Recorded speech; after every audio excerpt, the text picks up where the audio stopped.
Shalom, peuple de Dieu. Nous sommes là encore ce soir pour nous apporter la parole de Dieu. Je vais nous entretenir sur un petit thème intitulé « Ce que les gens ignorent dans les domaines de la repentance ». Dans Matthieu chapitre 3, le verset 2, la Bible nous dit ceci. Il disait « Repentez-vous, car le royaume de cieux approche ». Ça, c'est Jean-Baptiste qui est en train de prêcher avant que Jésus n'arrive. Il est en train de prêcher sur la repentance. Ce que j'aime, avant que le royaume n'arrive, il commence à poser la loi de la repentance. Pourquoi? Parce qu'on ne peut pas accéder au royaume sans passer par la repentance. Ça veut dire quoi?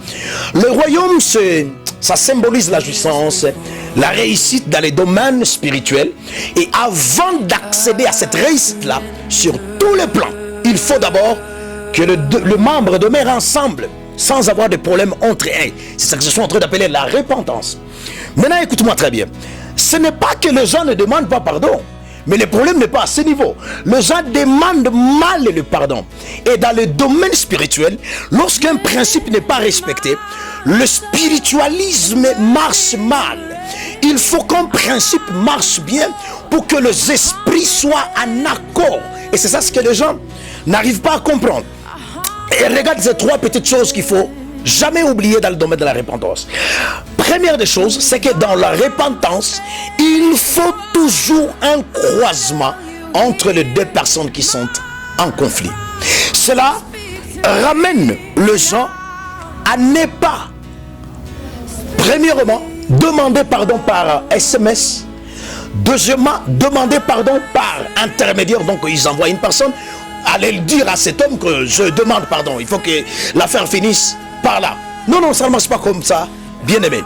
Dans les domaines spirituels, le pardon que Dieu agrée, le pardon que le cœur d'une personne agrée, c'est le pardon qui se fera lorsque les gens sont ensemble. Ne crois pas que c'est facile. Il y a toujours des moments où le diable te pressera. Il te dira, il ne faut pas aller devant la personne, car avec le niveau de la colère, il risque de te faire du mal. Mais ça, c'est le plus grand mensonge du siècle qui puisse arriver. Écoute-moi très bien. Lorsque vous vous approchez de la personne, vous commencez à lui demander pardon. Lorsqu'il vous regarde, là, spirituellement, selon cette loi, les choses marchent anormal. Je répète, n'essayez pas de demander pardon par espèce.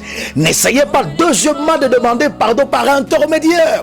Il n'y a pas une autre solution. La Bible nous recommande d'aller nous voir et de discuter sur l'affaire. Lorsque vous ferez ça, vous réussirez. Deuxième élément, le plus important dans le domaine de la repentance, ça s'appelle la restitution. Écoute-moi très bien. Une repentance qui ne passe pas par la restitution, ce n'est pas une repentance, c'est le jeu des mots. Lorsque vous voulez vous repentir, c'est ça ce que nous voyons actuellement. Vous devez d'abord regarder autour de vous. Si après la repentance, il n'y aura pas de repère qui vous mettra à la liaison avec le problème, ou avec le conflit, ou avec la colère. Regardez-moi très bien. Je vais donner des exemples pour que nous puissions nous comprendre très bien. Par exemple, je suis marié, ou vous êtes marié. Vous avez votre femme et que vous tombez dans l'erreur de commencer à côtoyer une jeune femme du quartier. Et puis vous revenez à l'église dire, bon voilà, Seigneur, pardonne-moi car je viens de tomber avec la jeune fille du quartier. J'ai trompé ma femme. Et vous rentrez à la maison, 3 jours après, vous êtes avec la même fille. Et c'est ça le plus grand problème. C'est que la Bible nous recommande, c'est qu'après avoir demandé pardon par rapport à ce domaine, vous devez briser la relation. Lorsque vous demandez pardon et vous gardez la relation, vous êtes en train de faire tout sauf la vraie repentance. Je répète, la repentance demande la restitution. Un voleur qui veut demander la repentance, qui veut demander pardon, il doit d'abord se rassurer de ramener tout ce qu'il a volé et le redonner à son propriétaire. C'est ça la repentance. Un sorcier qui était autrement appelé sorcier, lorsqu'il demande pardon, il faut qu'il ramène toute sa magie et les ramener. La Bible nous montre dans la parole de Dieu, l'église primitive, c'était ça ce qui s'est passé. Judas a fait la restitution. Cet homme Zachée a fait la restitution. Et cela donc la repentance. Écoute-moi très bien. Lorsque tu demanderas pardon et que tu ne sais pas te débarrasser de repères qui t'a mis dans ce péché, c'est que tu es en train d'héberger le diable dans ta maison sans le savoir.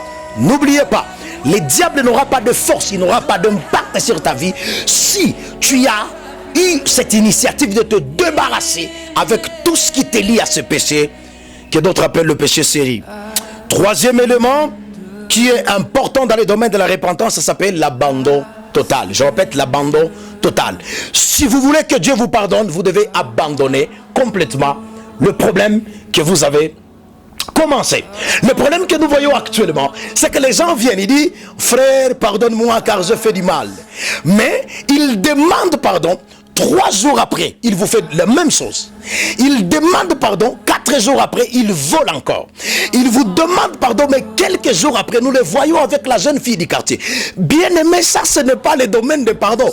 Aussi longtemps, tu n'as pas encore abandonné. Ce n'est pas le vrai pardon. Chrétien qui m'écoute à ce moment, il faut que l'église de Jésus retourne à la manière originale. Que les gens apprennent à abandonner ce qu'ils sont en train de vouloir abandonner. N'oubliez pas, bien-aimé, ces 3 choses que je suis en train de positionner sont de bases capitales. Mais ça ne sera pas facile pour les respecter.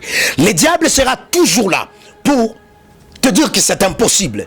Mais écoute-moi très bien. Ça n'a jamais été impossible lorsque nous avons Dieu. L'apôtre Paul a dit, nous pouvons tout par celui qui nous fortifie. Je suis venu te parler ces 3 choses et je sais que l'Esprit de Dieu te donnera la force de les abandonner.